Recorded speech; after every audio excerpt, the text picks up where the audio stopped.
2014년도 3월 8일 날 시행했던 그 문제네요. 교재는 158페이지 나와 있는 거고요. 이거 말고도 그 이전에 출제된 문제를 여러 개를 갖고 있는데 어차피 최근 문제들이 많이 나오는 거죠. 최근 문제들이. 그래서 필요한 문제들은 여기는 우리 교재는 지금 수록되어 있지는 않아요.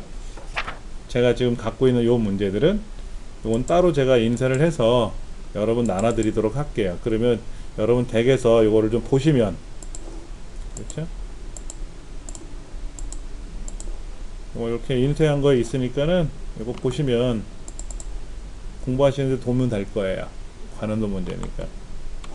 이건 제가 다음 시간에라도 준비해서 드릴 테니까는요.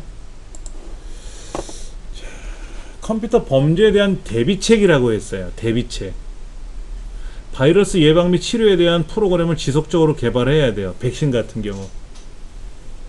지금 지난주에도 제가 지금 이 바이러스 때문에 아주 애를 먹었잖아요. 근데 이제 어떤 백신은 아예 인기척조차 못 느끼는 거지. 어떤 백신은 감지를 해서 치료하는데 치료하면 뭐해?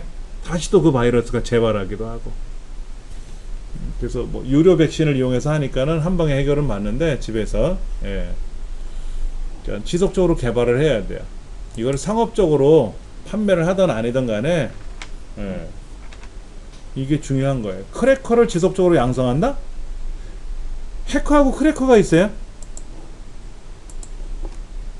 해커가 있고 크래커가 있는데 우리가 알고 있는 해커 그 다음에 크래커가 있는데 해커는 나쁜 의도의 사람들은 아니에요. 컴퓨터 네트워크 통신하는 전문가들이야. 그래서 예를 들면 이런 거예요. 백악관 홈페이지에 접속을 해서 아무개 다녀가요 이렇게 메시지 적어놓고 나가는 거야. 아무런 거 다른 거 안 건들고. 그러면 해커야. 근데 크래커는 다 뒤집어 놓고 가는 거지. 개인정보 빼가고 막 이런 거. 그걸 크래커라고 하는 거예요. 근데 지금은 크래커라는 말을 잘 안 쓰고요. 해커 중에는 이제 화이트 해커, 블랙 해커 이렇게 표현하더라고요. 그러니까 블랙 해커는 크래커 같이 나쁜 사람들이고 화이트 해커는 이제 방어하는 입장에 있는 해커들을 화이트 해커라고 표현하더라고요. 그러니까 해커가 해커를 막는 거예요. 누가 실력이 뛰어나에 따라서. 그럼 해킹하는 거는 원리가 그겁니다. 서버의 메인 아이디를 탈취합니다. 내가 이 네트워크의 대장이야 라고 메인 아이디를 탈취해요. 그러면 메인 아이디니까 모든 제어권을 갖고 있잖아요. 통제권을 갖고 있잖아요. 그럼 다 뒤집어 놓고 가는 거지. 그럼 어떻게 메인 아이디를 탈취할 거냐? 관계자의 출입금지 못 들어오게 막아놨는데 뭐 뒷구멍으로 들어온다든지 뭐 이런 거 여러 가지를 이용해서 모든 방법을 동원해서 그런 거를 해요. 그래서 해킹 대회도 많이 합니다. 해킹 대회도 해요. 우리나라 사람들이 해킹 대회 하면 뭐 세계 챔피언이다 이런 얘기를 많이 들었어요. 지금도 그런 것 같고요. 크래커를 지속적으로 양성을 해서 북한처럼 우리를 많이 괴롭혔죠. 그렇죠? 인터넷 통한 해킹으로부터 보호하기 위해 방화벽, 해킹 방지 시스템을 설치한다. 정기적인 보안 검사를 통해서 해킹 여부를 감시한다. 정기적인 보안 검사라는 거는 1년에 한 번, 두 번? 한 달에 한 번, 두 번? 어떤 거예요? 하루에도 12번? 1년에 두 번 한대. 1월 1일 한 번 하고 7월 1일 한 번 한대. 그럼 6월 30일 날 핫버리면 해킹 들어오면 난리 나는 거잖아. 가만히 있다가 뻥 뚫리면 큰일 나잖아요. 그러니까 정기적인 보안 검사라기 말하는 게 말은 그렇게 편하게 하지만은 그게 1년에 한 번, 두 번이 아니라 하루에도 12번씩 수백 번씩 할 수도 있다는 얘기죠. 그래서 어떤 그런 해킹으로부터 침투가 들어오는 어떤 그런 감지를 해야 돼요. 그런 거를 이제 관리자가 해줘야 되죠. 어렵죠. 그래서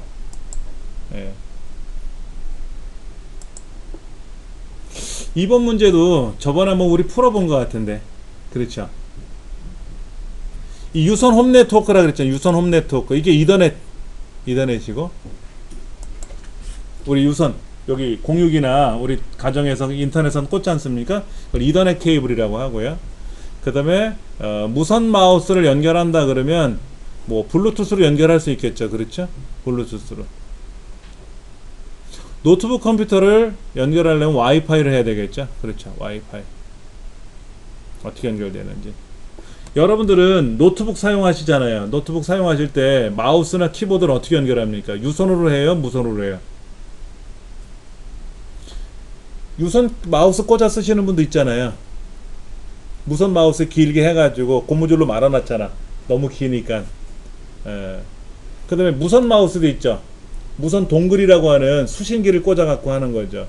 근데 수신기를 꽂으면 어떻게 돼요? 그 USB 단자를 못 쓰죠. 그러니까는 블루투스를 사용하시면 돼요. 블루투스 키보드 마우스를. 우리 스마트폰은 블루투스 스피커 이런 거 지원하지 않습니까? 그러니까 블루투스 마우스도 지원하거든요. 그러면 노트북도 블루투스를 지원하거든요. 제가 사용하는 10년이 된 노트북도 블루투스 다 지원해요. 그러니까 블루투스용 키보드 마우스를 사면 수신기를 꽂지 않아도 돼요. 노트북 자체가 수신이 되니까는. 그 USB 단자가 뭐 꽂을 일이 없는 거죠. 그렇죠.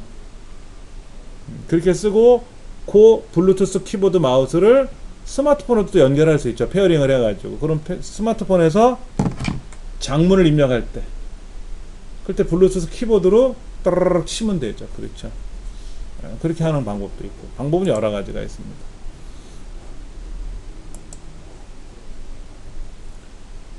홈페이지로 이동한다. 알트 홈. 인터넷을 실행해 놓고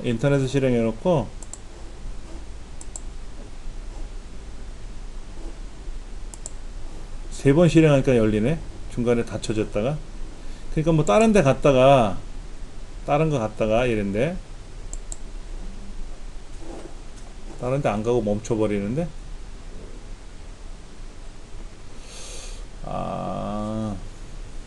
컴퓨터가 어디 문제가 있겠나 보다. 알트 홈을 누르면 홈페이지 이동을 하고 F5번 키 누르면 새로 고침이 되고 F11번을 누르면은요, F11번을 누르면 창이 커지고 작아져요. 즉 여기 있는 거 있잖아요. 요 창, 요거 창. 이 창이 사라지고 내용만 다 보이잖아요. F11번을 누르면 다시 원래대로 메뉴판이 보이고요. 일단 Alt하고 홈을 누르면 첫 화면으로 가는데 얘는 닫혀버리네. 문제가 생겨서. 뮤직 그럼 뮤직으로 가고. 근데 가는데 한참이나 걸리네요. 뭐가 눌려지는 게 불안스러워. 컨트롤 Q는 뭐죠? 컨트롤 Q? 인터넷상에서 컨트롤 Q 누르면 뭐가 될까?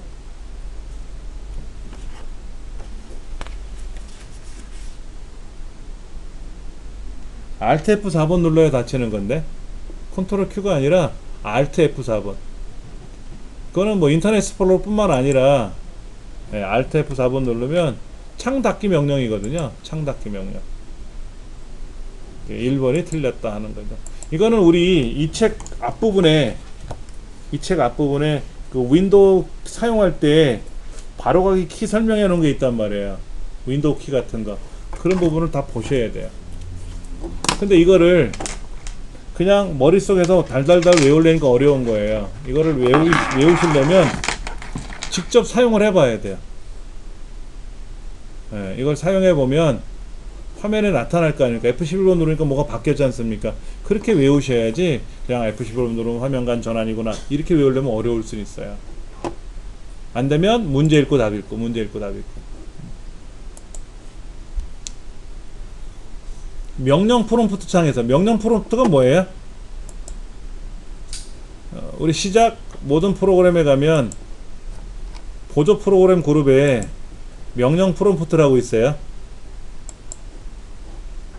여기에서 뭐 IP config 명령을 걸거나 픽 명령을 걸거나 여러 가지가 있어요. 에코란 명령은 많이 쓰이는 명령어인데 우리가 몰라도 상관은 없습니다. IP config는 컴퓨터의 네트워크 환경을 보여주는 거예요. 그러니까 IP config all. 그럼 뭐 여기 다 나와요. 이 컴퓨터에 대한 온갖 네트워크 정보가 다 뜨거든요. 뭐 그런 걸 본다든지, 에코, 그 다음에 여기 핑이라고 되어 있죠. 핑. 그러니까 핑 해가지고, 뭐 192.168.153.1 그래갖고, 지금 이 IP하고 연결이 되는지 안 되는지를 신호를 보내보는 건데, 리퀘스트 타임이 오버됐어요. 이 IP랑은 연동이 안 된대. 그러면 0.1하고는 어떻게 되나 볼까요? 192.168.0.1이라고 했더니 응답 시간이 나오고 있어요. 예. 2ms에 1000분의 2초, 1000분의 4초 이렇게 확인이 되고 있어요. 그러니까 요 IP하고 연결이 되고 저 IP는 연결이 안 되고 이런 걸 알 수가 있다는 얘기죠. 그래서 나 말고 다른 컴퓨터, 다른 장비의 네트워크가 나하고 연결이 되는지 작동 여부를 확인해 봐야 되거든요. 예를 들면 이런 거예요. 다 인터넷이 되는데 얘만 인터넷이 안 돼. 그러면 예를 들어서 인터넷이 되는 컴퓨터에서 핑 테스트를 해봐요. 나하고 안 되는 컴퓨터하고 인터넷이 돼. 나하고도 인터넷을 또 테스트해봐, 핑 테스트 해봤는데 돼. 핑 테스트 하니까 네트워크는 만나는데 인터넷이 안 된다. 그러면 네트워크는 단절된 건 아닌데 어딘가 뭐가 신호가 잘못되다든지 확인이 되는 거죠. 뭐 그런 걸 확인한다든지. 그래서 우리 저번에도 컴퓨터가 인터넷이 좀 안 되고 그랬었잖아요. 며칠 전에요. 그때 담당 직원이 와서 네트워크 환경을 한번 확인해 봤거든요. 그때는 보니까 핑 검사는 안 했어요. 네트워크 자체가 연결이 안 됐으니까. 그런데 이제 보통 외부에서 네트워크를 확인하러 올 때는 제일 먼저 하는 게 핑 테스트를 먼저 해요. 핑 검사를. 그래서 외부랑 연동이 되는지를 먼저 검사하고, 검사가 안 된다, 연결이 안 된다 그러면 내부적인 게 연결이 되는지를 확인하고, 그런 거를 가지고 검사를 해볼 때 쓰는 명령어가 핑이에요. 핑.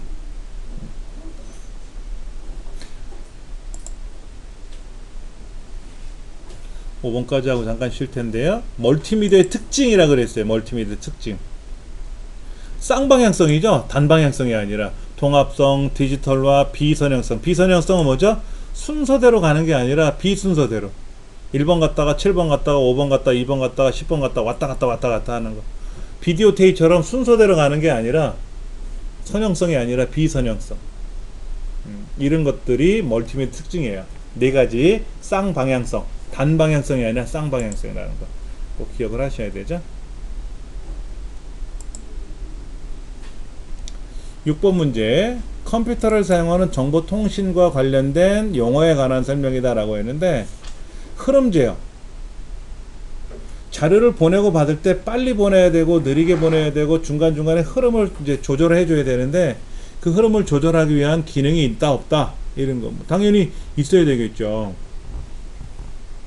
혹시 여러분들 비디오 테이프, 오디오 테이프 제일 앞부분 보셨어요?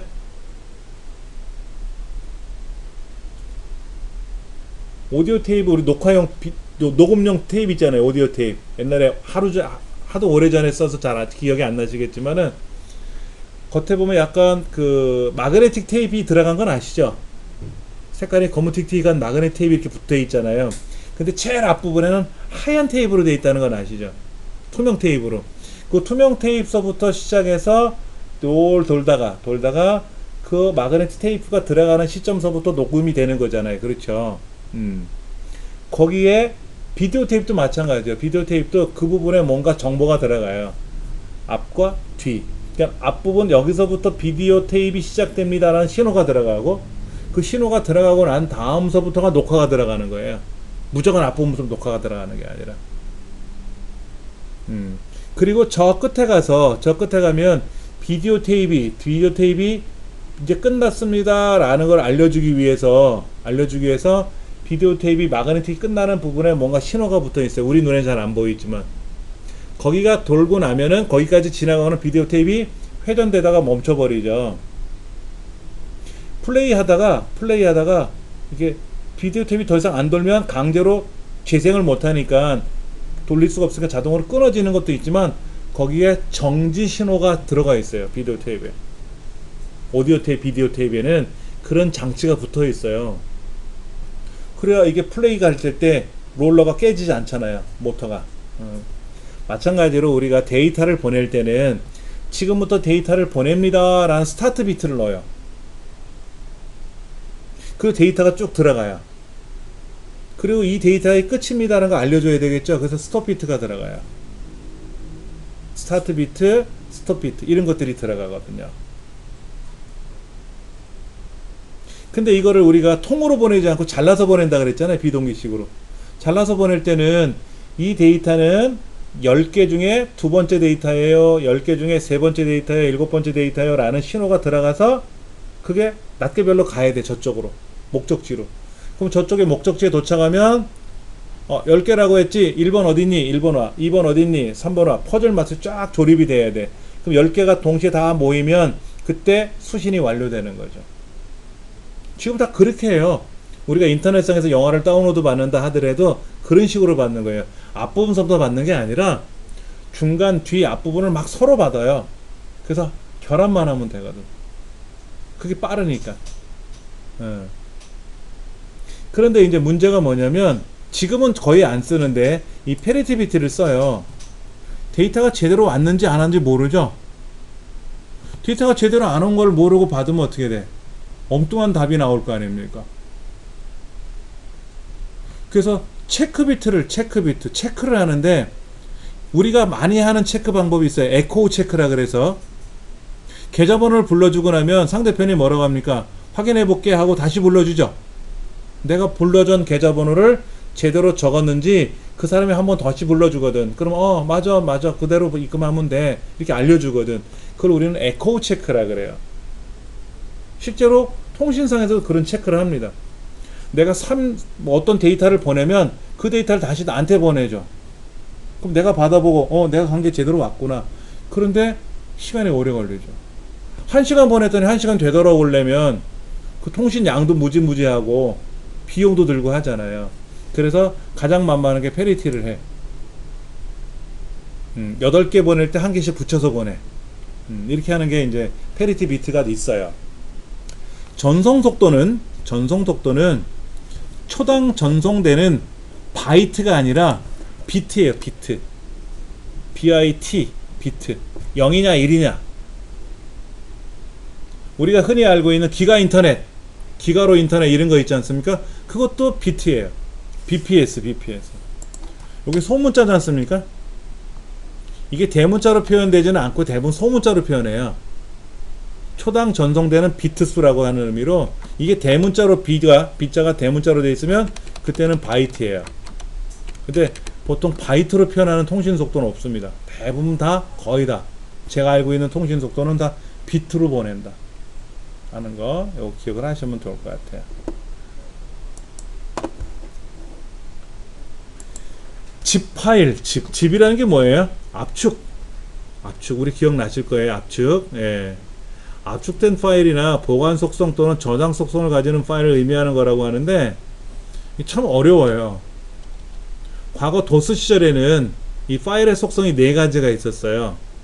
히든 속성, 시스템 속성, 아카이브 속성, 그 다음에 리드 온리 속성, 읽기 속성, 리드 속성 4가지를 갖고 있었는데 윈도우로 넘어가면서부터는 읽기 속성이냐 숨김 속성이냐 2가지만 표현해 주더라고요.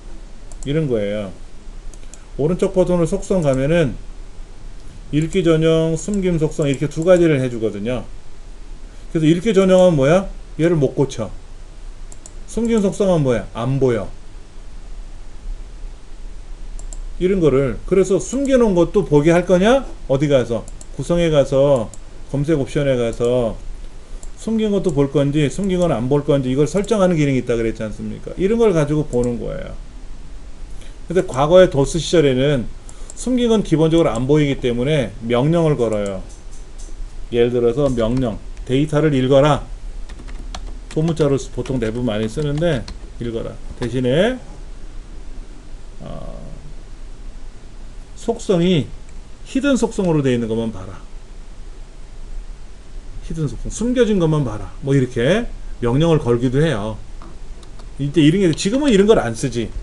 어차피 윈도우 상에서는 어떻게 볼 거냐를 지정하면 다 보이니까는. 그런데 이 문제에서 말하는 어떤 속성을 가진 의미라는 거, 의미. 그거를 우리는 아카이브라고 하는 의미로 표현한다. 아카이브라고. 이거에 대한 설명이 애매할 거려? 없어. 아카이브라는 것만 기억하래. 예. 이거 설명하려면 또 하루 종일 걸려요. 막 복잡해져서. 예. 이 처음 출시된 거예요. 그 이전에도 우리 이후에 못 봤죠. 이게 처음 봤죠. 그랬죠. 그러니까 출제위원이 출제를 할 때 생뚱맞게 뭘 하나 툭 하고 내던질 수 있어요. 문제를. 그러면 이거는 뭐다? 틀려달라는 의미지. 틀려주는 또 미덕을 가져야 돼. 다 맞추면 또 그렇지. 5세대 컴퓨터 발전 과정을 1세대는 진공관을 사용했어요. 진공관. 2세대는 트랜지스터를 만들었고요. 3세대는 IC. 4세대는 그 IC를 대규모 집적회로 LSI. 5세대는 VLSI. 그러니까는 이 반도체가 성능이 좋아지면서 5세대로 가면 뭐를 합니까? 인공지능 이런 거를 하는 거죠. 인공지능. IC는 3세대예요. IC는 3세대입니다. 이제 3세대 때 등장한 게 연도별로 말하면 1964년도에 IBM 360이라는 컴퓨터가 등장을 해요. 지금으로부터 약 55년 전에 IBM 360이라는 모델이 나오는데, 이 360이라는 이름이 360도 다 커버할 수 있다. 어마어마하게 많이 팔렸다는 얘기가 있어요. 근데 이거는 뭐 개인이 사는 게 아니라 대형 컴퓨터니까, 개인이 사는 건 아니고 기업이 사는 거죠. 그렇죠? 그래서 그 IBM 360이라는 모델에 맞게끔 이제 이름을 붙여가지고 했어요. 이때 3세대 컴퓨터의 시작점이다 라고 표현을 했었어요. IC는 옛날 얘기입니다. 5세대는 이제 퍼지, 패턴, 인공지능, 지금이죠. 지금. 근데 5세대는 꽤 오래됐어요. 5세대는 꽤 오래전서부터 5세대가 시작을 했습니다. 6세대, 7세대 이런 말은 없는 것 같고요. 그냥 5세대 이렇게 표현한 것 같아요. 한 80년대서부터 시작해서 5세대라고 하는 것 같아요. 디지털 컴퓨터의 특성 그랬어요. 부호화됐다 그런 거는 뭐냐면 플러스 마이너스 1, 2, 3, 4 뭐 이런 게 부호화된 숫자인데, 글자 이산 데이터라는 거는 그냥 뚝뚝뚝 떨어지는 연속 데이터가 아니라, 그러니까 사람의 체온이 어떻게 변합니까? 36.5도, 36.6도 이렇게 변하는 게 아니죠. 물 흐르듯이 움직이잖아요. 연속적으로 움직이잖아요. 그러니까 사람의 체온은 아날로그 방식입니다. 근데 이제 아날로그를 보려니까는 불편한 게 뭐냐, 아날로그는 보는 관점에 따라서 오차가 발생하더라 이거지. 디지털로 바꿔놓고 봐라 이거야. 그리고 디지털 컴퓨터는 논리회로, 산술 및 논리회로를 사용하고, 아날로그는 증폭회로를 사용하고. 예. 연산 속도는 아날로그가 빠르다고 나와 있죠. 아날로그가 빠르다고 표현되어 있지 않습니까? 아날로그보다 디지털이 느리다라고 되어 있는 건 뭐냐면, 아날로그는 용도가 정해져 있어요. 용광로 온도 측정 이렇게 딱 정해져 있거든. 그럼 전원을 켜면 바로 용광로 온도를 측정할 수가 있어요. 걔는 튀김솥의 온도를 잴 수가 없어. 용광로 온도만 재는 거야. 그러니까 튀김솥의 온도를 재는 거는 또 용도가 있어. 그런 걸 따로 만들어 놔야죠. 그러니까 전원을 켜면 해당 기능이 바로 작동이 되니까 얼마나 빠릅니까? 그러니까 빠르죠. 우리 컴퓨터는 어때요? 컴퓨터 켜서 윈도우 켜지면 엑셀을 또 실행하고, 엑셀이 안 깔려있으면 엑셀을 설치해야 되고, 그러니까 느리지. 연산 속도가 느리는 게 아니라 실행하는 순서가 복잡하지 않습니까? 그러니까 당연히 느리다고 표현하는 거예요. 그래서 네 번째도 기억을 하셔야 되겠고, 답은 증폭회로를 사용하는 게 아니라 논리회로를 사용한다. 플래시 메모리. 그러니까 롬이라는 것이 롬이라는 것이 등장을 했는데, 이 롬이라는 것이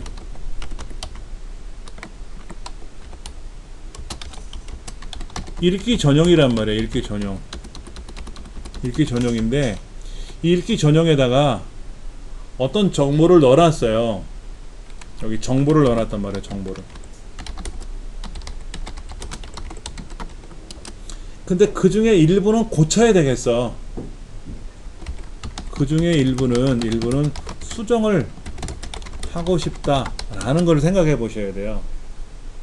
CPU는 수정할 수 있을까? CPU는 수정할 수 있을지 없는지 잘 모르겠네요. 그런데 예를 들면 우리 내비게이션 이런 거 있잖아요. 내비게이션, 차량에 있는 내비게이션 기계 있지 않습니까? 그 내비게이션의 이 내용을 고쳐야 되거든. 왜냐면 지도가 바뀌었으니까. 명칭이 바뀌고 이게 지도가 바뀌면, 도로가 바뀌면 내비게이션도 수정을 해야 될 거 아닙니까? 그러면 그 중에 그게 일부가 많다 적다를 떠나서 고쳐야 될 거 아니에요. 그렇죠? 그러면 그걸 롬으로 만들어 놓으면,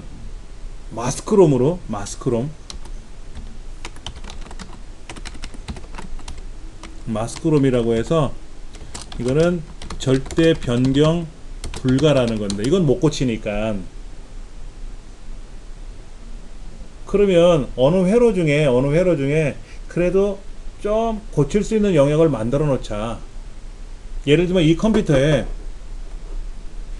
지난 시간까지는 그 SSD 하나 달려 있었고 하드디스크가 달려 있었잖아요.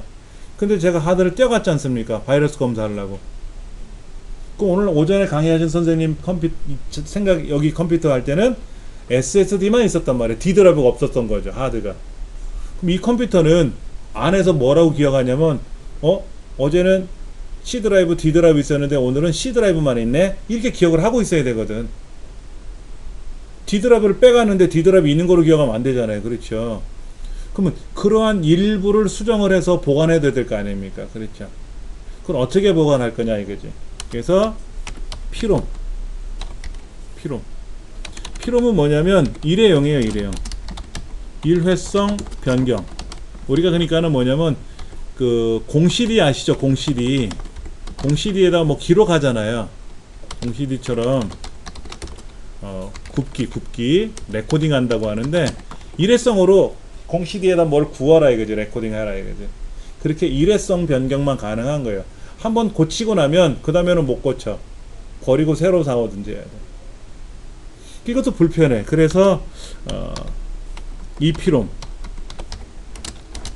여러 번 수정이 가능하게끔 만들자. 그런데 얘는 자외선을 이용한다고 그래 나와 있어요. 그럼 컴퓨터 안에다가 자외선 발생기가 생겨야 자외선을 가지고 고칠 거 아닙니까? 이것도 불편한 거야. 그래서 나온 게 이 피롬이 나온 거예요. 이 피롬이 나온 거. 이건 여러 번 수정이 가능한데, 얘는 그냥 전기적 신호를 이용해서 그냥 고치고 하라 이거지. 요 EEPROM이라고 하는 것이 뭐로 바뀌었다? 플래시 메모리라는 거로 바뀐 거예요. 그러니까 EEPROM은 부기억 장치로 표현되어 있었고, 얘를 아주 일부를 수정하는 게 아니라 많은 양을 수정할 수 있게끔 좀 활성화시키자 이거죠. EEPROM을. 그게 만든 게 플래시 메모리예요. 이건 이제 보조기억 장치죠. 이 플래시 메모리는 반도체로 만들고, 얘를 활용하는 것이 USB 메모리라든지 디카 메모리라든지 뭐 MP3 플레이어라든지 이런데, 또 스마트폰에 들어가는 메모리라든지. 그러니까 갤럭시 S9 뭐 64기가짜리 256기가짜리 이런 모델들이 나왔잖아요. 그런 저장 장치로 쓰는 게 바로 플래시 메모리예요. 자, 그러면 플래시 메모리는 휘발성 메모리가 아니죠. 보조기억 장치는 휘발성 메모리 안 돼요. 생각해 보세요. 이 안에 하드디스크가 전원을 껐더니 내용이 싹 지워져? 그러면 큰일 나지. 두고두고 저장을 못 하잖아요. 그러니까 보조기억 장치는 다 비휘발성이에요.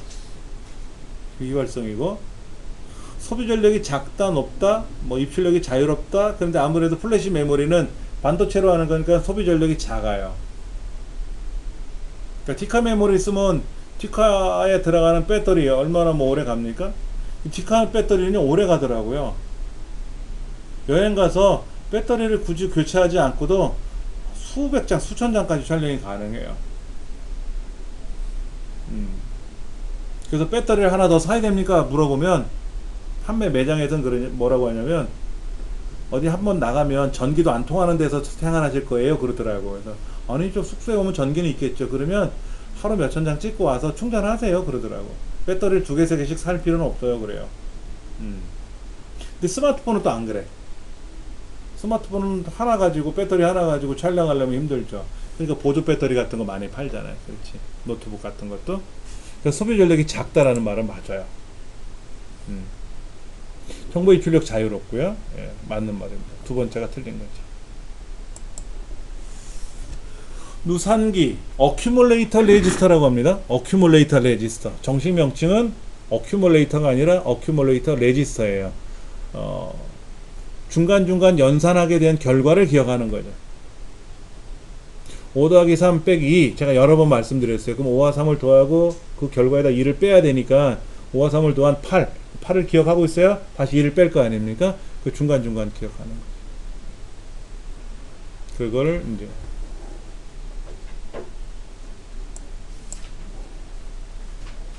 윈도우 7에 있는 기능인데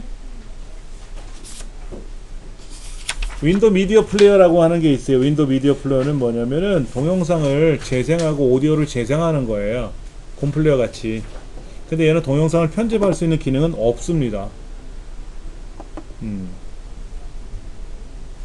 윈도우 7에 있는 윈도우 7이든 10이든 이 미디어 플레이어가 굉장히 성능이 좋아요. 그런데 윈도우에 처음에 제공했던 이 미디어 플레이어가 성능이 안 좋았던 시절에는 불편하니까 곰플레이어나 이런 걸 사용을 했거든요. 지금도 곰플레이어를 쓰는 거예요. 얘를 안 쓰고. 굉장히 성능이 좋은데.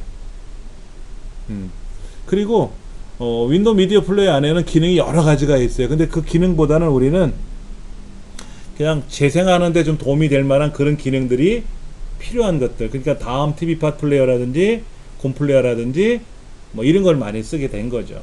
그게 나쁘다 틀렸다가 아니라 좋은 거 쓰는 거죠. 편리한 거. 근데 해보니까 굉장히 좋아요. 나쁘진 않다. 나쁘진 않다.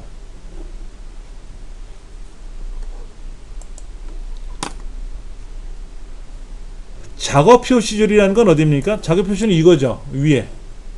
지금 제가 위로 올려드렸는데 아래에 있던 애를 시작 누르는 거 있지 않습니까? 여기서 오른쪽 눌러서 가로 정렬, 세로 정렬이 있는데 아이콘 자동 정렬은 어디 있어요? 아이콘 자동 정렬은 어디 있냐면은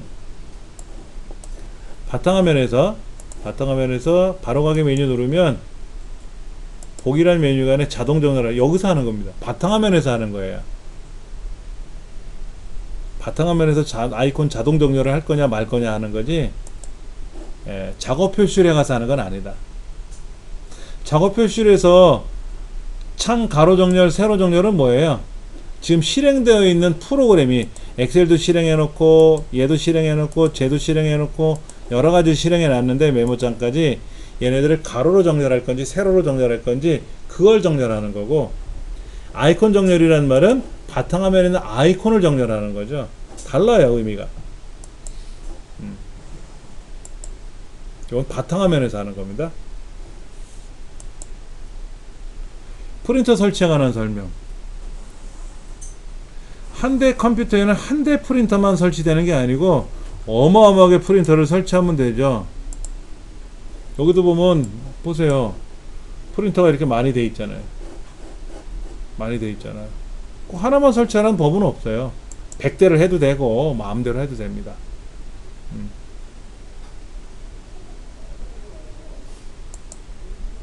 15번 GIF. GIF라는 말은 비손실 압축을 합니다.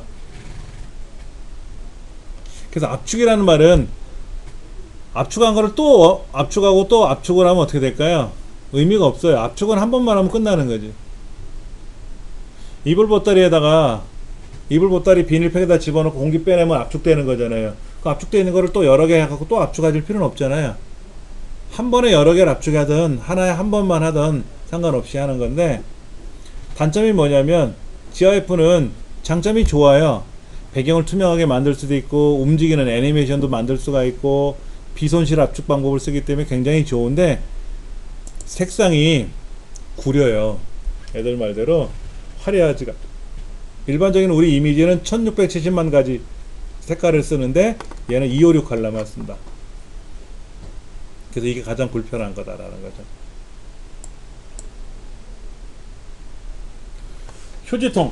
휴지통 안에 있는 거는 절대로 실행할 수 없다. 휴지통 안에 들어있는 거는 복구를 해야만이 실행이 되던 한다. 그 휴지통에 있는 거를 복사해서 밖으로 꺼낼 수는 없고, 휴지통 안에는 잘라내기를 해서 오려두기를 해서 밖으로 꺼내오는 거다. 그리고 휴지통의 크기를 서로 다르게, C 드라이브, D 드라이브 서로 다르게 설정할 수도 있고, C 드라이브, D 드라이브 통째로 하나의 휴지통을 쓰게끔 할 수도 있고. 네. 그리고 외장 하드나 하드 디스크에 삭제한 건 휴지통에 가지만 USB 메모리로 연결한 것들이나 플로피 디스크 또는 네트워크 드라이브 같은 경우는 삭제를 하면 휴지통에 가지 않는다. 또 도스 상태, 아까 명령 프롬프트 상태에서 삭제한 거는 휴지통에 안 간다. 직접 실행할 수는 없다. 중요한 거예요. 예.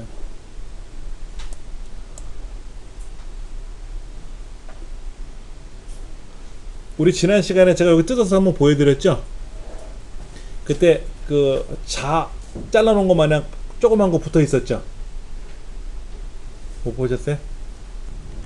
제가 지난 시간에 메인보드를 뜯어가지고 여기 뜯어서 그 하드디스크를 열어가지고 제가 가져갔는데, 바이러스 검사 때문에 거기에 이렇게 손가락 두 마디 너비만큼 얇은 거 이렇게 꽂혀 있는 거 있었어요. SSD라고 하는 게 꽂혀 있었거든요. SSD는 처음에 어떻게 나왔냐면 이렇게 안 나왔었어요.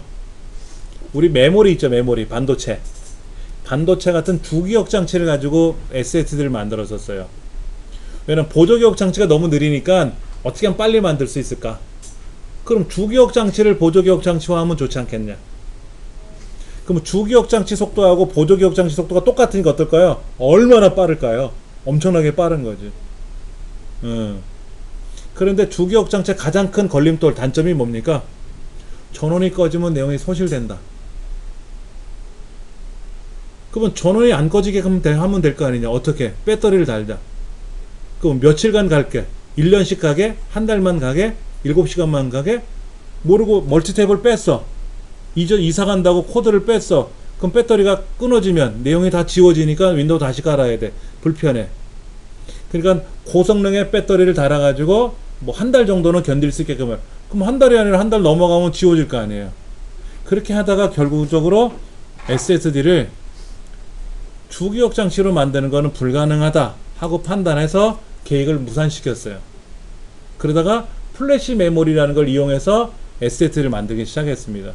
일반적으로 요런 거 외장 하드처럼 생긴 거예요. 일반 하드디스크처럼 아주 작아요. 명암 케이스만 해요. 그런 걸 달아놨는데, 지금 보시는 요 반도체로 되어 있는 건데 이게 메인보드에 들어가는 거예요. 이게 메인보드에 들어가고 여기 라사가 또 빠지면 안 되니까 라사를 잠그게끔 이렇게 다는 거죠. 여기 이렇게 되게 작죠? 그만해요. 손가락 세 마디 반. 길이는 280이라고 되어 있으니까 280. 그럼 얘가 80mm, 8cm네. 8cm. 예. 260도 있어요. 60은 6cm. 40, 4cm. 그 길이를 말하는 겁니다. 부품에서. 예. 그렇게 해가지고 컴퓨터 메인보드 안에다가 얘를 꽂는 거예요. 근데 그림은 안 보이네. 어디다 꽂는 건지. 그런데 이제 LG 노트북이 이런 거를 하나 더 꽂을 수 있게끔 자리를 비워뒀다. 그래서 광고가 나오는 거예요. 그럼 다음에 훗날 얘를 하나 사서 꽂으면 D 드라이브가 하나 더 생기는 거니까 그렇게 해서 활용해라 이렇게 나온 거죠. 예. 이거 되게 비싼 거예요. 되게 비싸요. 비싼데 성능은 좋습니다. 이게 SSD라고 하는 거예요. SSD. 근데 요런 모델은 메인보드에 꽂을 때가 있어야 꽂아요. 이걸 꽂을 때가 있어야 꽂아. 그러나 아까 보셨던 이런 SSD, 이렇게 생긴 SSD는 하드 디스크가 결합할 수 있는 공간이면 다 꽂을 수가 있거든요. 얘들은. 얘는 그 명암 케이스만한 거라 그랬잖아요. 굉장히 작아요. 얇아요. 얇은데 얘는 부피가 더 작고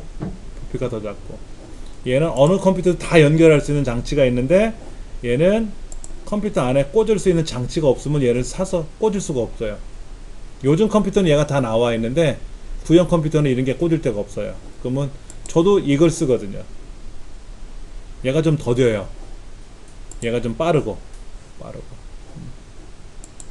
이거를 우리는 SSD라고 한다. Solid State Disk, Solid State Drive라고 하는데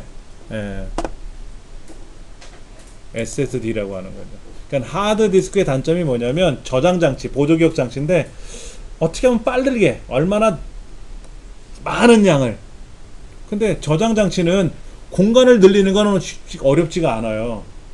공간을 늘리는 건 어렵지 않은데 빠르지 않더라 이거죠. 쉽게 말하면 이런 거예요. 경무기는 짐을 많이 실을 수 있잖아요.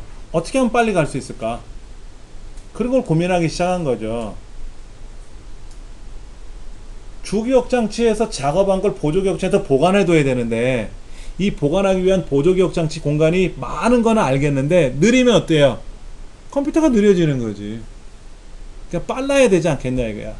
그래서 하드디스크는 지금까지 빠르고 다 좋았는데 더 이상은 안 빨라지더라. 그리고 얘는 회전체다 보니까 소음, 진동, 발열 이런 것들이 문제가 되고 또 하나 충격에 아주 민감해요. 그래서 이렇게 쿵 떨어뜨리면 그냥 박살나는 거예요. 안에가. 이건 케이블이니까 뭐 상관없고. 근데 SSD는 막말로 세탁기에다 집어넣고 빨아도 고장 안 나요. USB 메모리 같은 고장 안 나거든. 망치로 땅 치거나 세게 돌바닥에다 집어 던지면 깨질지 몰라도 그냥 떨궜을 때 그렇게 손상을 입거나 그러진 않아요. 대신에 아직은 비싸다. 컨트롤 ESC 키를 누르면 뭐가 나오죠? 컨트롤 ESC 키 누르면 뭐가 나와요? 시작. 여러분 우리 시작 키 있잖아요. 그 로고 키 누르면 시작 나오는 건데 이 로고 키가 없었던 시절에는 로고 키가 없는 키보드 있잖아요. 그러면 컨트롤 ESC 누르면 게이밍 키보드는요 또 이 로고 키가 없더라고요. 게임을 한참 하다가 모르고 얘를 누르면 게임이 확 꺼져 버려요. 이걸 누르는 순간 게임이 확 깨져 버리더라고. 그래서 게이밍 키보드에는 또 없는 경우도 있고 또 어떤 버튼을 누르면 그 시작 버튼이 안 눌리게끔 하는 기능도 있고 뭐 그런데 컨트롤 ES 키를 누르면 그냥 수작업으로 시작 버튼 누른 거랑 똑같다 하는 거. 이런 경우는 또 안 해본 사람들은 모르잖아요. 해봐야 아는 거지. 제어판 프로그램 및 기능에 대한 설명이다. 설치된 프로그램을 제거하고 변경하기 위해서 하는 거다. 저작권에 의한 사용료를 지불하기 위한 거다. 바이러스를 예방하기 위한 것이다. 임의로 사용하는 걸 막기 위해다. 우리가 프로그램을 설치할 때는 당신 혼자만 쓸 거냐? 아니 모든 사용자 계정에서 다 사용할 거냐? 이걸 물어보는 경우도 있어요. 그러면 나만 쓰겠다. 그러면 나만 쓰는 거야. 딴 사람 못 써. 무슨 얘기냐면 우리 컴퓨터 한 대를 우리는 강의실에서는 나도 쓰고 너도 쓰고 다 같이 쓰잖아요. 근데 계정을 만들면 어떻게 돼요? 컴퓨터 한 대를 가지고 아빠 계정, 엄마 계정, 자녀 계정을 만들어서 컴퓨터 한 대를 여러 명이 사용할 수 있지 않습니까? 그럴 때 아빠가 프로그램을 설치할 때 이거는 아빠 계정에서만 사용하게끔 하겠다라고 설치하면 엄마 계정으로 접속을 하면 그 프로그램을 못 써요. 그렇게 지원이 되는 프로그램이 있더라고, 설치할 때. 그렇지 않으면 다 그냥 사용하게끔 하는 거죠. 그리고 아래 한글이라든지 MS 오피스 같은 경우는 굉장히 프로그램이 방대해요. 그래서 프로그램을 우리가 간편한 뭐 곰플레 같으면 설치하면 그냥 한꺼번에 쫙 설치가 됐지만 이런 MS 오피스나 한컴 오피스는 설치할 때 옵션이 굉장히 많거든요. 얘를 선택해서 설치할 수도 있고 어떤 건 빼고 어떤 건 넣고 할 수도 있거든요. 그럴 때 그 기능을 변경하고 싶을 때 제어판에 가서 더블 클릭을 하면 변경 요청이 나오거든요.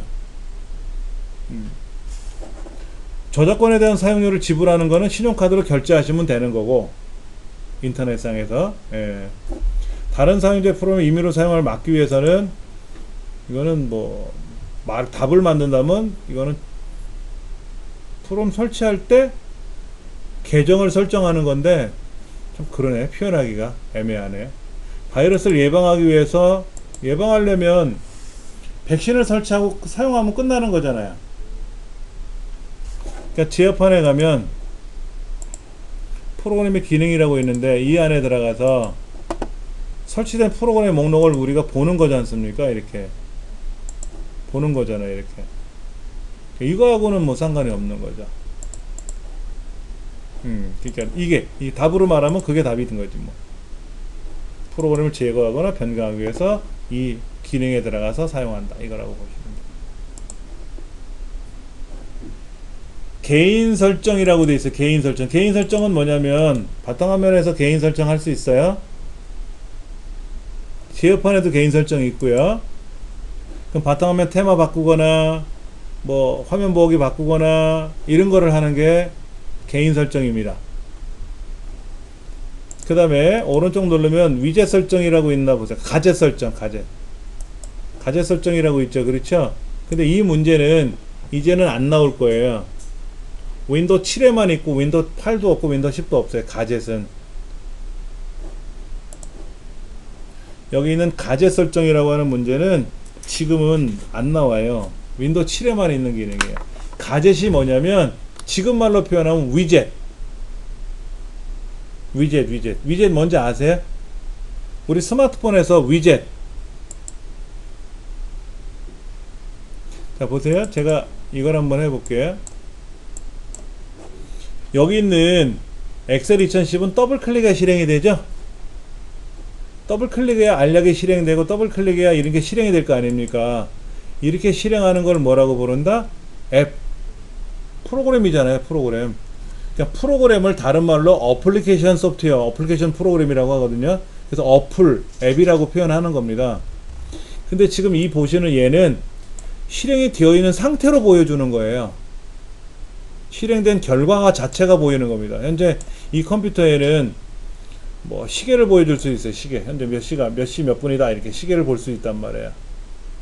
이걸 위젯이라고 하고 윈도우 7에서는 가젯이라고 부른 거예요. 윈도우 10에서는 위젯이 있잖아요. 그러니까 가젯이 있잖아요. 위젯, 가젯이 아니라 위젯. 그러면 우리 스마트폰도 날씨 정보를 딱 터치하면 날씨 정보가 열리기도 하지만 날씨 정보가 자체가 보이기도 하잖아. 현재 지역 날씨는 몇 도입니다 하고 보이는 게 있잖아요. 이건 위젯. 실행되어 있는 상태로 보이는 건 위젯. 내가 터치해서 작동되게끔 하는 거는 앱, 이런 거잖아요.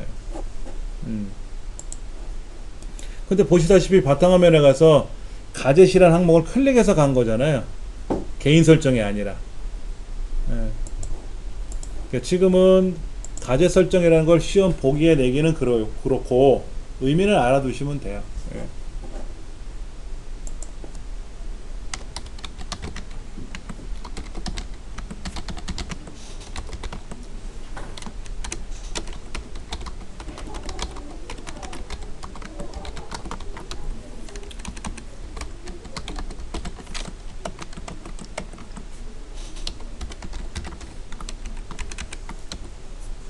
이렇게 만들었어요, 제가요. 그런데 얘는 굳이 안 봐도 될 것 같아. 합계만 보면 될 것 같아. 그럴 수 있잖아요. 그럼 얘를 이렇게 블럭을 잡아서 데이터에 가면 그룹이라고 있어요. 그룹. 이렇게 그룹이 잡혀요. 그럼 보세요. 자, 얘를 클릭하면 이름과 합계만 나오죠. 이 더하기 눈은 펼쳐지면서 개별적으로 나오죠. 이렇게 이름하고 합계만 딱 보겠다. 그럼 중간에 있는 거는 접을 수가 있거든. 이게 그룹 윤곽이에요. 윤곽. 그러면 이 책에서는 개발 불거를 이렇게 블럭 잡고, 여기 또 영업 불거를 블럭 잡고, 어디서? 부분합에서. 부분합 이렇게 나오잖아요. 그렇죠.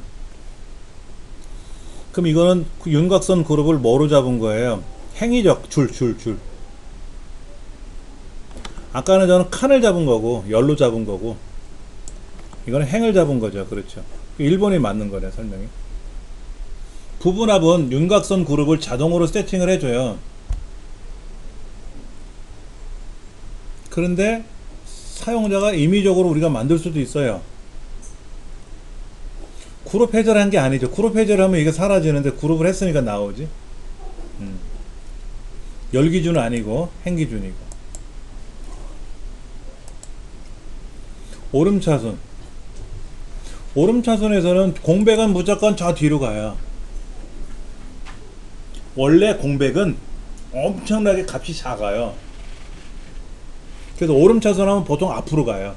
원래 컴퓨터에서는. 근데 엑셀이라고 하는 특성상 엑셀에서는 비어있는 거는 제외시키거든요. 일을 안 한다는 거예요. 그러니까는 엑셀에서는 정렬을 시킬 때 비어있는 게 끼어있으면 그 비어있는 항목을 기준으로 어떤 작업을 시키면 걔는 무조건 더 밑으로 내려가요. 오름차순이든 내림차순이든. 그러니까 숫자가 글자보다 작아요. 글자가 커요. 그래서 예를 들어 정렬을 할 때 이렇게 여기는 300이고 여기는 글자가 이렇게 들어갔어. 숫자가 있고 글자가 있어. 이걸 정렬시키면 모든 글자는 어떤 숫자보다 커요. 100억보다도 크고. 왜? 숫자 다음에 글자거든. 그러니까 숫자가 먼저 나오고 글자가 나중에 나오고. 근데 글자 중에는 알파벳이 먼저 나오고 우리말이 뒤에 나오고. 알파벳이 국제표기법상 앞에 나오게끔 해놨나봐요. 소문자가 앞에 나오고 대문자가 뒤로 가고. 작은 거 순서대로 봤을 때 오름차순. 공백은 가장 뒤에 정렬된다.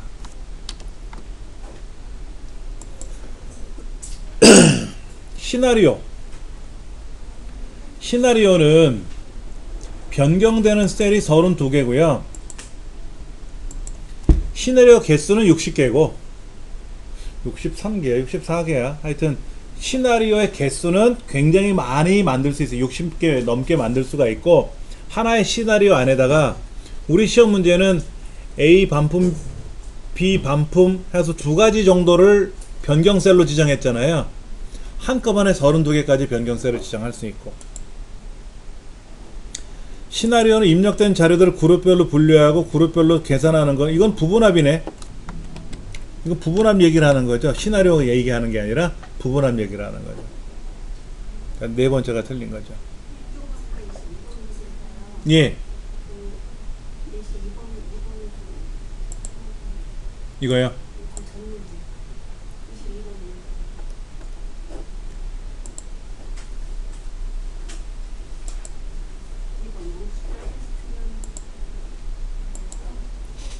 영숫자 텍스트는 왼쪽에서 오른쪽으로 입력된다.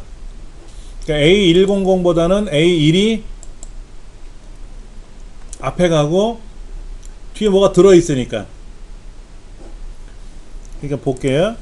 여기는 A1이 있고 여기는 A가 2가 있어. 그럼 A2가 뒤에 있는 건 당연하죠. 그렇죠. 그럼 A100은 어떻게 되냐 이거죠. 이거는. 그러면 순서대로 봤을 때는 얘는 뒤로 밀려나가야 되고 얘가 앞으로 가는 거죠. 얘는 같은 A1로 끝났는데 뒤에 뭐 더 있잖아. 여기까지는 똑같잖아요. 여기까지는 똑같은데 얘는 뒤에 더 있지 않습니까? 그러니까 얘가 앞에, 중간, 마지막 이렇게 되는 거죠. 그 얘기 하는 거예요.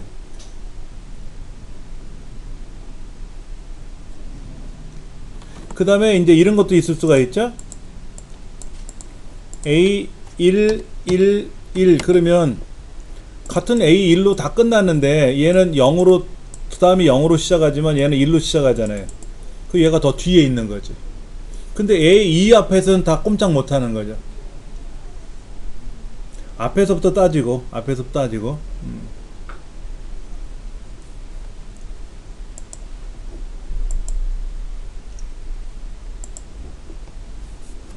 통합이란 우리 통합 문제에서 그런 거 있었어요. 요거 원본 데이터 연결한다는 거. 이거 우리 실기시험에서는 원본 데이터 연결을 체크하진 않습니다. 왜? 그냥 시험 파일 하나에서만 해결하거든요. 근데 이 원본 데이터 연결을 하려 그러면 참고하고자 하는 영역 데이터가, 이 참조 데이터가 다른 통합 문서에 있는 걸 가져올 때는 가능해요. 그러니까 지금 엑셀 파일이 하나만 열어놨는데 엑셀 파일이 하나가 아니라 또 다른 엑셀 파일을 열어놨을 때 거기 있는 파일을 참조하겠다 이런 얘기지. 예. 같은 통합 문서가 아니라 다른 통합 문서에 있는 거라.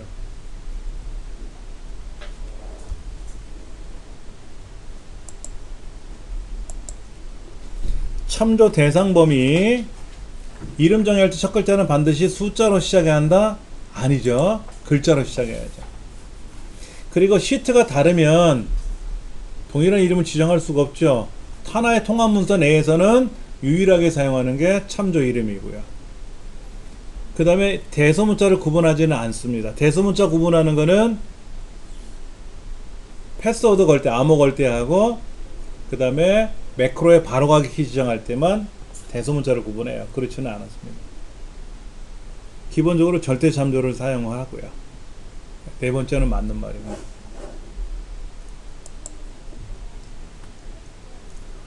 5054.1이에요. 5054.2라고 말하는 거는 소점 이하 없이 정수 부분만 말하. 그러니까 5054.2 반올림해서 5054만 남지. 근데 세 번째 거 보면 15시 30분 22초니까 AM, PM으로 말하면 오후 3시잖아요. 오후 3시인데 hour를 두 자리로 세팅했어요. HH, MM, SS라고 했거든. hour를 두 자리로 세팅했으니까 그냥 3시가 아니라 뭐다? 03이라고 나와야지. 03. 셀서식에서 개수만큼 나와야 되겠죠. 네 번째 2013년 2월 1일은 그날이 금요일이었나봐요. 이게 3월 8일날 시험에 나왔던 건데 그 1년 전 이야기를 하는 거네. 근데 하여튼 간에 금요일이었나봐. 근데 DDD 그랬잖아. DDD. D가 세 자리면 FRI. 만약 DDD가 네 자리면 Friday. 길게 다 나오는 거죠. 하이퍼링크. 자, 우리가 시험에 하이퍼링크 안 나왔었어요. 예를 들면 여기다 도형을 하나 그려놓고 네이버라고 쓰고 이 네이버를 클릭하면, 이 글자를 클릭하면 실제로 네이버로 가게끔 www.naver.com 이렇게 써가지고 얘를 클릭하면 네이버가 틱하게 나오면 되잖아. 이게 하이퍼링크거든요. 그 다음에 여기 있는 거를 처음이라고 선택해 놓고 얘를 클릭하면 여기로 가게끔 만들자 이거지. 그럼 여기다가 하이퍼링크를 만들어서 현재 문서에는 A의 첫 번째 셀로 가게끔 지정을 해버리면 얘를 클릭하면 휙 하고 여기로 가더라. 이렇게 하이퍼링크를 지정해 줄 수가 있어요. 근데 이제 하이퍼링크를 지정할 때는 도형에다가 하이퍼링크를 걸 수도 있고, 도형에다 하이퍼링크를 걸 수도 있고, 셀에다 하이퍼링크를 걸 수도 있어요. 셀 이렇게 가게끔. 그러나 단추에는 매크로만 지정할 수 있어요. 도형은 하이퍼링크도 지정할 수 있고 매크로도 지정할 수가 있고. 하나 정리해 드릴게요. 그러면 셀에는 하이퍼링크, 도형에는 하이퍼링크 매크로, 그 다음에 단추에는 매크로만 된다. 그러니까 도형은 하이퍼링크도 지정할 수 있고 매크로도 지정할 수 있으니까 편해요. 그 외에는 안 돼요.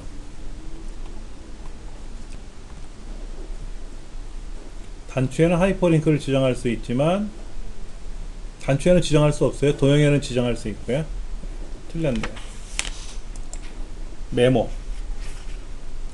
메모 안의 크기는 조절이 가능하고 인쇄할 때 메모의 인쇄부를 설정할 수 있고, 정렬을 하면 메모도 따라가죠.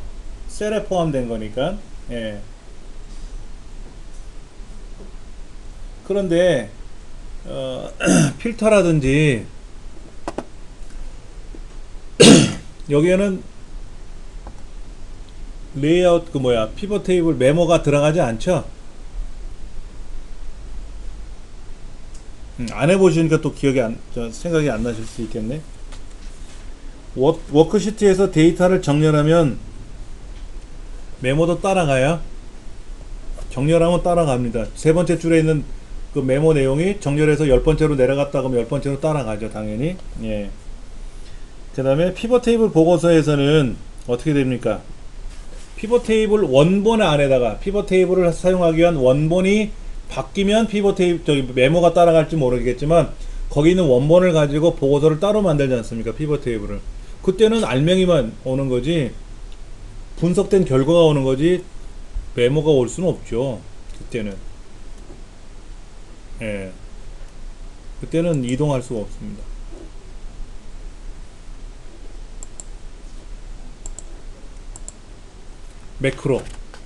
매크로 이름은 매크로 1, 매크로 2 이렇게 자동으로 부여되는데 변경하면 된다. 합계, 평균 이렇게 바꾸면 되고, 컨트롤하고 영문자, 숫자로 조합하는 건 안 되고 영문자만 되죠. 대소문자 구별해서. 예. 그리고 비주얼 베이직 모듈이라고 하는 비주얼 베이직 프로그래밍 모듈로 작업이 들어가는 거예요. 그러니까 매크로를 잘 하려면 비주얼 베이직 공부를 하셔야 돼. 또 명령어를. 근데 우리 시험에는 비주얼 베이직 모듈을 사용하는 시험은 내지는 않아요. 예.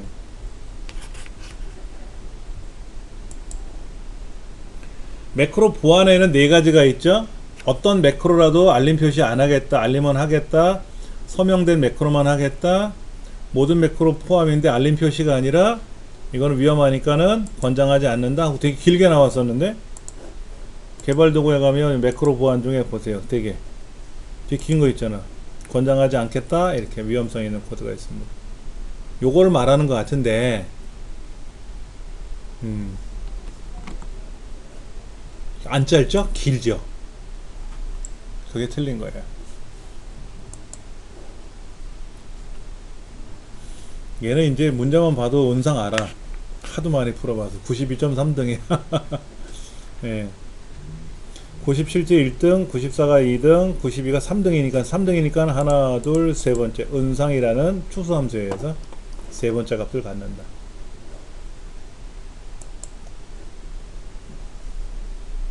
이거 중요한 겁니다. 이거 중요해요. 자, 이거를 제가 여기다 한번 메모를 해서 같이 한번 풀어보죠.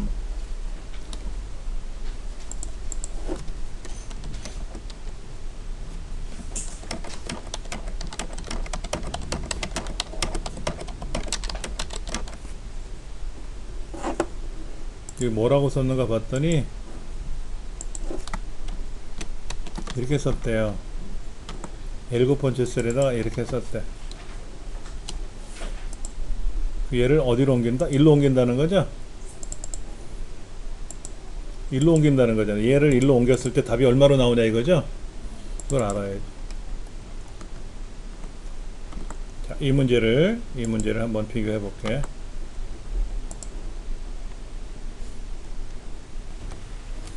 이 문제는 A의 첫 번째 있는 값이 A의 첫 번째 값이 그리고 A의 두 번째 값을 가지고 처리하는 과정인데 지금 노랗게 색깔을 칠한 이 부분으로 값이 오게끔 하라는 뜻이잖아요. 그렇죠. 그러면 얘는 오른쪽으로 하나 두 칸 와야 되고 아래줄로 한 줄 내려와야 돼요. 그러면 얘는 원래 값이 이 파란색은 오른쪽으로 두 칸 아래로 하나, 즉 파란색은 일로 와야 돼. 파란색은 여기 와야 된다는 얘기고 녹색은 일로 와야 된다는 얘긴데 과연 그렇게 갈 수 있느냐 이거죠. A 앞에 달러가 들어가 있으니까 어떻다? 얘는 요지부동 오른쪽으로 못 가고 아래도 못 내려간다. 이거는 잘못됐다. 그 다음에 녹색은 오른쪽으로 두 칸 아래줄로 내려와서 9가 돼야 되는데 A 앞에 달러가 찍혀 있으니까 B, C로 못 가고 어디로 올 수 있다? 아래줄로 내려갈 수 있다. 결과적으로 얘는 2라고 3을 더한 4가 돼야 되겠다 이거죠. 그래서 얘를 복사해서 붙이면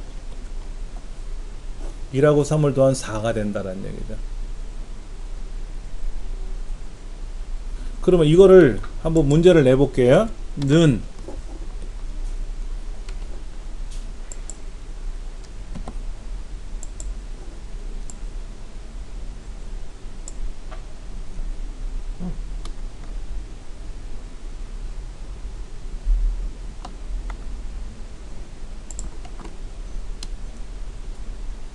자, 이거 얘를 일로 넘길라 그래요. 얘를 색깔 다시 뺄게요. 지금 얘를 오른쪽으로 두 칸 아래줄로 한 줄 내릴라 그래요. 공식은 보여드릴게요. 답이 뭐가 될까요?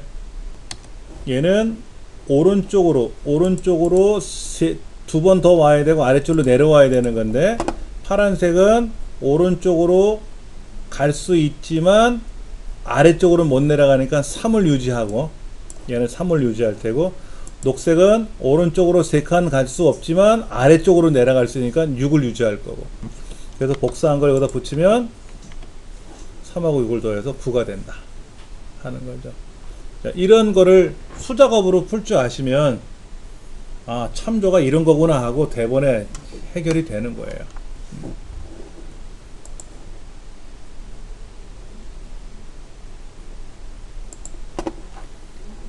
자, 지금 통합문서에서 시트에서 이런 말이 나왔어요.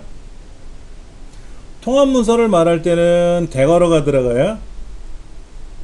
대괄호가 들어가고 시트명을 쓸 때는 느낌표가 찍혀요. 느낌표가 찍힌다고. 예. 근데 동일한 통합문서니까 대괄호가 들어간다 안 들어간다? 요거 대괄호가 안 들어가죠. 통합문서니까 동일한 통합문서니까 시트만 들어가는 거죠. 그러니까 느낌표가 찍히면 돼요.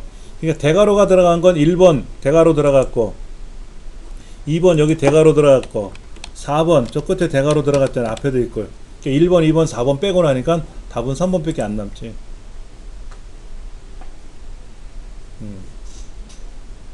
그래서 시험 문제 이렇게도 나와요. A라는 통합문서에 있는 어느 시트에 있는 무슨 파일 어느 셀을 가지고 계산하라 그러면 아 통합문서가 나왔으니까 대괄호 시트가 나왔으니까 느낌표 그 요소가 들어갔냐를 보는 거예요. 그 요소가. 네. 그러니까 1번은 대괄호가 들어갔으니까 통합문서를 사용하지 않은 거잖아요. 1번 틀렸고 2번도 대괄호 들어갔으니까 틀렸고 4번도 대괄호 들어갔으니까 틀렸고 호따옴표는 뭐냐면 통합문서명에 또는 시트명에 빈칸이라든지 뭐 숫자로 시작한다든지 특수한 기호가 들어가면 연속 글자가 아니라 이렇게 되면 호따옴표가 찍혀요. 근데 그거는 여기서 중요한 요소로 작용하지는 않고 하여튼 느낌표냐 대괄호냐 그 원리만 아시면 답을 만들 수가 있게끔 문제를 내요. A3부터 A9까지에 있는 영역의 합계를 구하시오라 했는데 모르고 느낌표를 빼버렸네. 아, 느낌표가 아니라 이게 콜론을 빼버렸네. 그러니까는 어디서부터 어디까지가 아니라 그냥 A3, A9라는 셀 주소도 아니라 그냥 이름이 돼 버렸잖아요. 그러니까는 야, 그 이름이 뭐야? 네임 에러가 나는 거야. 네임 에러.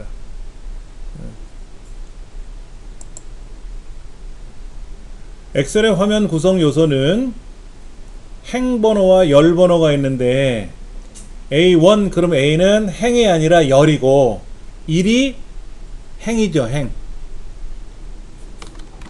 A, B, C, D 하는 열이 있고 1, 2, 3, 4는 행이 있죠. 행. 그러니까 우리는 행열이라고 부르지만 수학에서도 행열이라 그러거든요. 근데 엑셀에서는 열행으로 표현해요. 몇 번째 열, 몇 번째 칸, 몇 번째 칸, 몇 번째 줄, 몇 번째 줄, 몇 번째 줄칸이 아니라 칸줄로 표현한다 이거지. 칸줄로 표현한다. 차트. 방사형 차트라고 하는 건 뭐예요? 가운데를 기점으로 해서 얼마나 많이 펼쳐져 있느냐, 얼마나 많이 넓게 펼쳐져 있느냐, 좁게 펼쳐져 있느냐, 이걸 보는 게 방사형인데, 지금 분산형 차트의 한 종류로 데이터 계열 간의 항목 비교에 사용된다 라고 써 있어요. 그렇죠? 예. 이거는 거품형 차트죠. 거품형. 버블 차트. 예. 이 차트에 대한 특성들을 시험에 나온다 그랬는데 대부분은 나왔던 게 또 나오고 또 나오고 그래요. 자주 보시면 됩니다. 자, 이거 한번 볼게요. 엑셀에서 여기다 배경 그림 한번 넣어 볼게요. 제가요. 페이지 레이아웃에 가서 배경 그림을 선택할 겁니다. 배경 그림. 그러면 어떤 배경을 넣어 볼까? 그래. 요거. 이거를 한번 넣어보자. 그럼 얘가 쫙 깔려 들어갔어요. 배경 그림 들어갔죠. 그렇죠. 화면이 크든 작든 간에, 셀의 크기가 크든 작든 간에 이게 배경 그림이 깔렸어요. 근데 인쇄하면 어떻게 된다? 안 나와요. 배경은 배경으로 끝나요. 인쇄가 안 됩니다. 배경 삭제하고, 그럼 인쇄하려면, 배경을 인쇄하려면 그때는 입력 삽입에 가서 머리글 바닥글을 쓰는 거예요. 머리글 바닥글. 머리글에다가 그림을 넣어요. 이 그림을 넣겠다라고 하면 이 그림이 화면상에서 나타나죠. 자, 이제는 기본 보기 하면 안 나타나는데 페이지 레이아웃 보기 하면 나타나거든요. 페이지 레이아웃 보기는 실제 인쇄하기 전에 보는 형태예요. 그러니까 기본 보기는 머리글 바닥글이 보이지 않은 그냥 알맹이만 보이는 거고, 페이지 나누기 미리 보기는 얘가 몇 페이지 분량에 나오는 건지 그런 것만 보이는 거니까 또 다르고.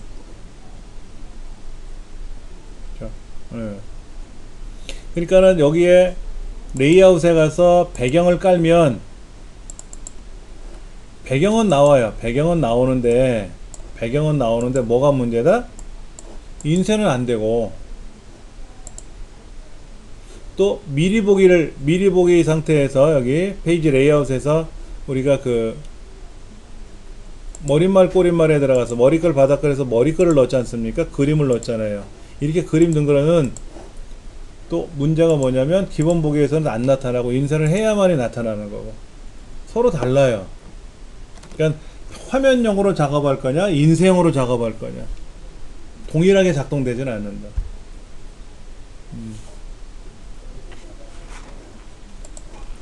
그래서 엑셀에서 그림을 시트 배경으로 사용하면 화면에 표시된 대로 시트 배경이 인쇄되는 건 아니다. 인쇄 작업은 또 별도로 작업해야 됐다라는 거 기억하시면 될 것 같아요. 여기는 제목, 표, 축 제목, 레이블은 없네요. 여기 각각의 검은 거와 허연 거에 대한 값이 보이질 않잖아요. 레이블은 그건데 레이블은 현재 설정되지 않은 것 같습니다. 수량과 총액이 있는데 하얀색이 수량이고 빨간색이 총액이에요. 근데 계산하다 보니까는 뭐가 문제냐면 이 하얀색의 수량이 너무 작고 빨간색의 총액이 커요. 그래서 그 봄, 여름, 가을, 겨울에 있는 수량이라고 하는 항목을 계열을 보조축으로 넘긴 거예요. 보조축으로 넘기고 얘를 꺾어선 그래프로 만들자 이거죠. 그럼 얘는 이중축 혼합형을 쓴 거죠. 그리고 순서를 보시면 총액이 앞에 있고 수량이 뒤에 있단 말이에요. 법례 순서상.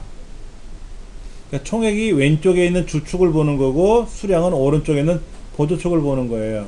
그러니까 보조축으로 총액 계열을 사용한 게 아니라 수량 계열을 쓴 거죠. 왼쪽에 있는 건 왼쪽이고 오른쪽에 있는 건 오른쪽이라고 보시면 돼요. 예, 그렇게 하면 쉽죠. 인쇄 미리 보기.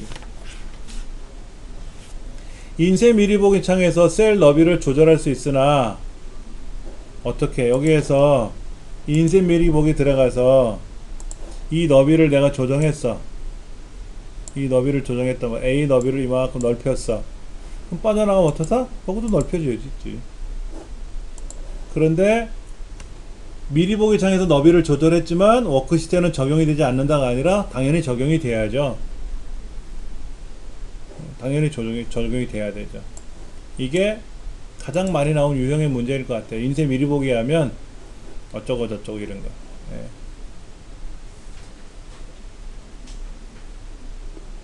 인쇄 미리 보기 상태에서 확대 축소는 화면에서만 확대 축소가 되지 인쇄할 때는 확대 축소가 아니죠.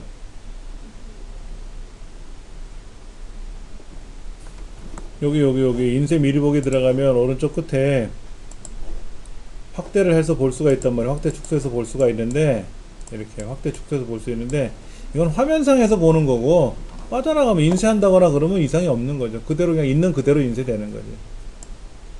이제 그대로 그 얘기를 하고 있다라는 거. 예.